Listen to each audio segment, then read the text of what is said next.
નમસ્કાર દર્શક મિત્રો, આપણી આ ચેનલમાં આપનું હાર્દિક સ્વાગત છે।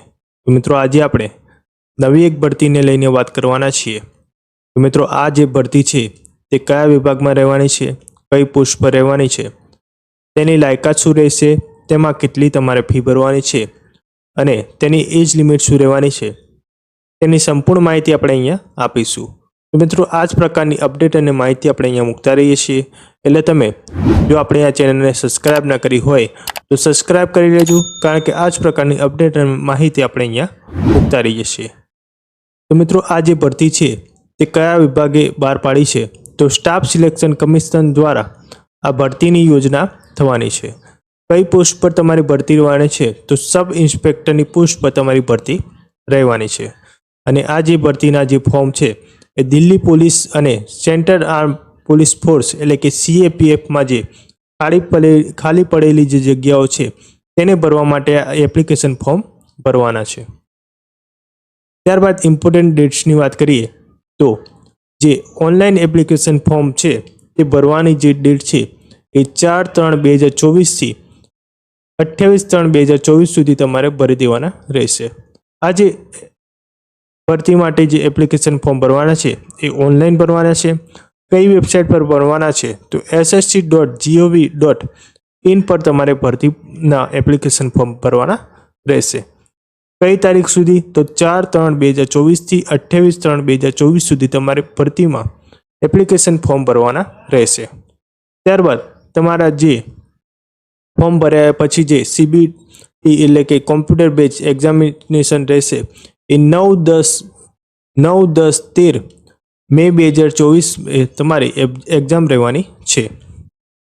ત્યારબાદ પગાર ધોરણની વાત કરીએ તો સબ ઇન્સ્પેક્ટર GD ઇન CAPFમાં તમારે પે મેટ્રિક લેવલ 6 પ્રમાણે તમારો પગાર ધોરણ રહેશે। 35,400 થી 1,12,400 સુધી જે તમારો પગાર ધોરણ પ્રમાણે જે પગાર બનતો હશે તે તમને આપવામાં આવશે। ત્યારબાદ sub inspector mail and female Delhi પોલીસની વાત કરીએ તો તેમાં પણ તમારે પે મેટ્રિક લેવલ 6 પ્રમાણે પગાર ધોરણ રહેશે અને 35,400 થી 1,12,400 પગાર ધોરણ પ્રમાણે જે તમારો પગાર બનતો હશે તે તમને આપવામાં આવશે। ત્યારબાદ જગ્યા વિશેની માહિતી લઈ લઈએ તો જગ્યા તમારી વાત કરીએ તો સબ ઇન્સ્પેક્ટર દિલ્હી પોલીસ મેલ માટે જે અનરિઝર્વ કેટેગરી માટે જે ટોટલ જગ્યા છે એ 56 છે। OBC કેટેગરીની વાત કરીએ તો 30 જગ્યા રહેવાની છે અને SC કેટેગરીમાં 17 જગ્યા રહેવાની છે। ST કેટેગરીમાં ટોટલ 9 જગ્યા રહેવાની છે। EWS કેટેગરીમાં ટોટલ 13 જગ્યા રહેવાની છે। આમ ટોટલ બધી જ કેટેગરીની વાત કરીએ તો 125 જગ્યા રહેવાની છે। ત્યારબાદ ફિમેલ કેટેગરીની વાત કરીએ તો અનરિઝર્વ એટલે કે જનરલ માટે 28 જગ્યા રહેવાની છે। OBC માટે 15 જગ્યા રહેવાની છે। SC માટે 8 જગ્યા રહેવાની છે। ST માટે 4 જગ્યા રહેવાની છે। EWS માટે 6 જગ્યા રહેવાની છે। આમ ટોટલ 61 જગ્યા પર આ ભરતી યોજાવાની છે। ત્યારબાદ સબ ઇન્સ્પેક્ટર CAPFની વાત કરીએ તો BSF મેલ અને ફિમેલમાં ટોટલ જગ્યાની વાત કરીએ તો 892 જગ્યા પર આ ભરતી યોજાવાની છે। CISFમાં મેલ અને ફિમેલની વાત કરીએ તો 1597 જગ્યા પર આ ભરતી યોજાવાની છે। CRPFની વાત કરીએ તો મેલ અને ફિમેલ મિલાવીને 1172 જગ્યા રહેવાની છે। ITBPમાં મેલ અને ફિમેલમાં 278 જગ્યા રહેવાની છે। SSBમાં મેલ અને ફિમેલમાં ટોટલ 62 જગ્યા રહેવાની છે। આમ ટોટલ મેલ અને ફિમેલની 4001 જગ્યા પર આ ભરતી યોજાવાની છે। ત્યારબાદ એજ લિમિટની વાત કરીએ તો તમારી એજ ગણતરી જે તમારે કરવાની છે એ 1/8/2024ને ધ્યાનમાં રાખીને તમારે એજ ગણતરી કરવાની છે। મિનિમમ તમારા 20 વર્ષ હોવા જોઈએ અને મેક્સિમમ તમારા 25 વર્ષ હોવા જોઈએ। ત્યારબાદ અનામત કેટેગરી માટે જે છૂટછાટ આપી છે તે જણાવી દઉં તો SC ST માટે 5 વર્ષની છૂટછાટ રહેશે। OBC માટે 3 વર્ષની છૂટછાટ રહેવાની છે। EWS એટલે કે માજી સૈનિક માટે જે સર્વિસ કરી છે તેના પર 3 વર્ષની છૂટછાટ રહેશે। ત્યારબાદ ક્વોલિફિકેશનની વાત કરીએ તો ઉમેદવારે કોઈ પણ યુનિવર્સિટીમાં બેચલર ડિગ્રી કરેલી હોવી જોઈએ, એટલે કે સ્નાતક કરેલું હોવું જોઈએ. આ સ્નાતક કક્ષાની જે સર્ટિફિકેટ છે તમારે 1/8/2024 સુધી પાત્ર મળેલું હોવું જોઈએ. ત્યારબાદ એપ્લિકેશન ફીની વાત કરીએ તો SC કેટેગરીમાં, ST કેટેગરીમાં અને એક્સ સર્વિસમેન એટલે કે માજી સૈનિકને જે ફી ભરવાની છે તે ₹1 ફી ભરવાની નથી. અને અનરિઝર્વ એટલે કે બિન અનામતના ઉમેદવાર છે તે ઉમેદવાર માટે ₹100 ફી રાખવામાં આવી છે.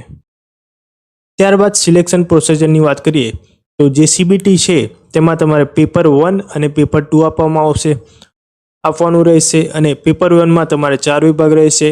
તેમાં જનરલ ઇન્ટેલિજન્સ એન્ડ રિઝનિંગના 50 પ્રશ્ન હશે, તેના 50 ગુણ આપવામાં આવશે. ત્યારબાદ GKના 50 પ્રશ્નો હશે, તેમાં પણ તમને 50 ગુણ આપવામાં આવશે. અને ક્વોન્ટિટેટિવ એપ્ટિટ્યૂડના તમારે 50 પ્રશ્નો હશે, તેમાં પણ તમને 50 ગુણ આપવામાં આવશે. ઇંગ્લિશ કોમ્પ્રિહેન્શનમાં તમારે 50 ગુણના પ્રશ્ન આપવામાં આવશે. તેનો જે ડ્યુરેશન છે, ટાઈમ જે તેનો છે એ 2 કલાકનો તમને આપવામાં આવશે. પેપર 2માં તમને ઇંગ્લિશ લેંગ્વેજ એન્ડ કોમ્પ્રિહેન્શન રહેવાનું છે, તેમાં 200 પ્રશ્નો હશે અને તેના 200 ગુણ તમને આપવામાં આવશે. તેનું જે ટાઈમ ડ્યુરેશન છે એ તમારે 2 કલાકનું રહેશે. નેગેટિવ માર્કિંગની વાત કરીએ તો 0.25 માર્ક્સ તમારા નેગેટિવ રહેશે, એટલે કે જે રોંગ આન્સર તમે કરો છો તેના તમને 0.25 માર્ક્સ કાપી દેવામાં આવશે.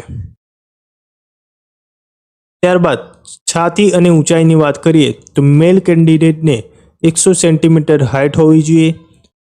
ફૂલાયા વગરની જે છાતી છે એ 80 સેન્ટીમીટર હોવી જોઈએ અને ફૂલાવીને 85 સેન્ટીમીટર થવી જોઈએ.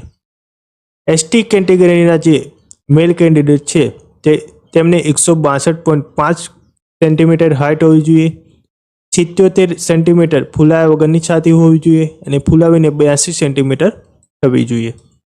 ત્યારબાદ જે ફિમેલ કેન્ડિડેટ છે તેમની જે હાઇટ છે 157 સેન્ટીમીટર હોવી જોઈએ અને ST કેટેગરીની જે ફિમેલ છે તેમને 154 સેન્ટીમીટર હોવી જોઈએ. શારીરિક કસોટીની વાત કરીએ તો મેલ કેન્ડિડેટ માટે 100 મીટર રેસ રહેશે, જે 16 સેકન્ડમાં પૂરું કરવાનું રહેશે.